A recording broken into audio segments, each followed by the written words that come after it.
and Dwayne Wade right at the body of Anderson Varejao. Welcome to your Kodak moment, Anderson Varejao. Curry, way downtown. Bang!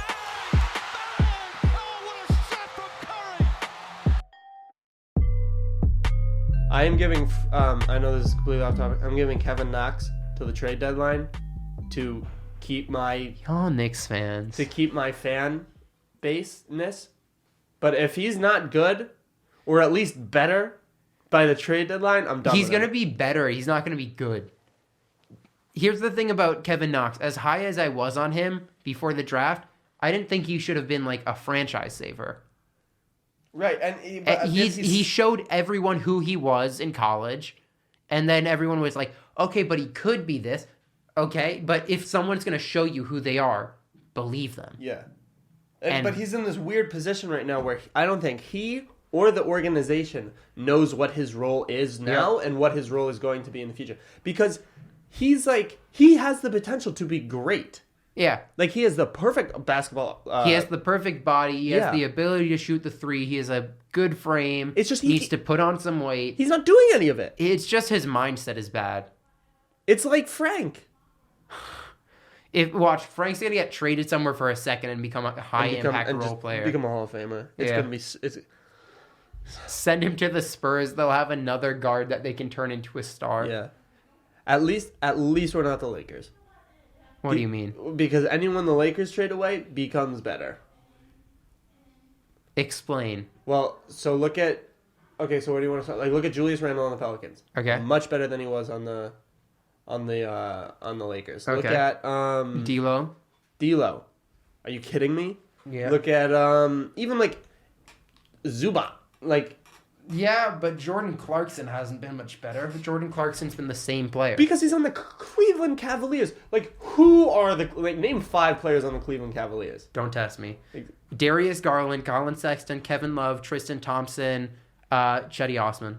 Exactly. Nobody's. All right, come on, that's not nobody's. Kevin Love is like, but I'm saying it's like no one is caring about the Cleveland Cavaliers. Yeah. Like, the Cleveland Cavaliers don't even care about the Cleveland Cavaliers. Yeah. If it weren't for the Hornets, they'd arguably be the worst team in the league. I think the Cleveland Cavaliers are they're gonna make a change. They're gonna make a splash in the wrong way. I think they're gonna move. They're gonna move.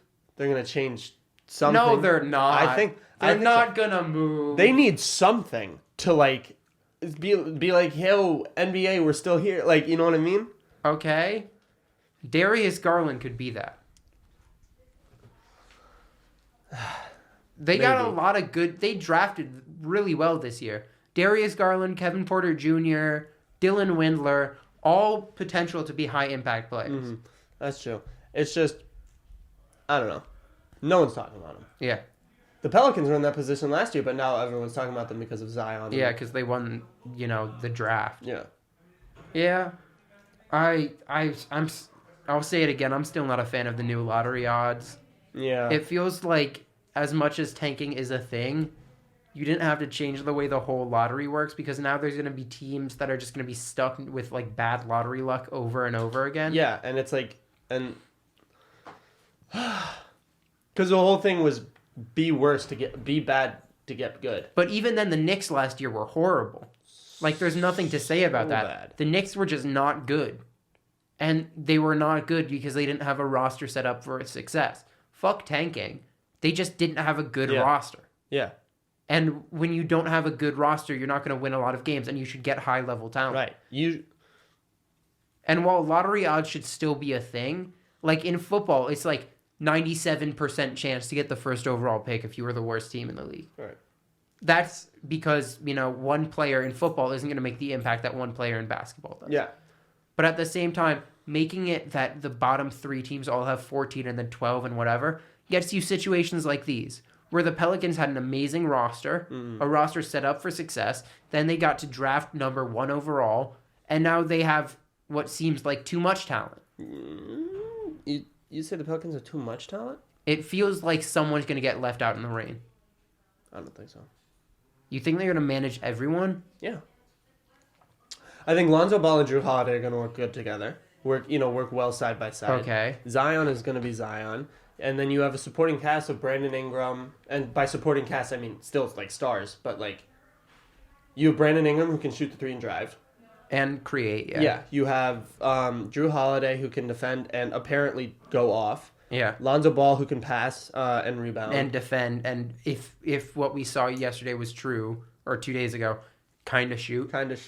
So it's like, I think they're going to have a very good rotation. I do agree with you that they need a new coach, or at least a new coaching style. Yeah. But it's looking up for the Pelicans. Yeah.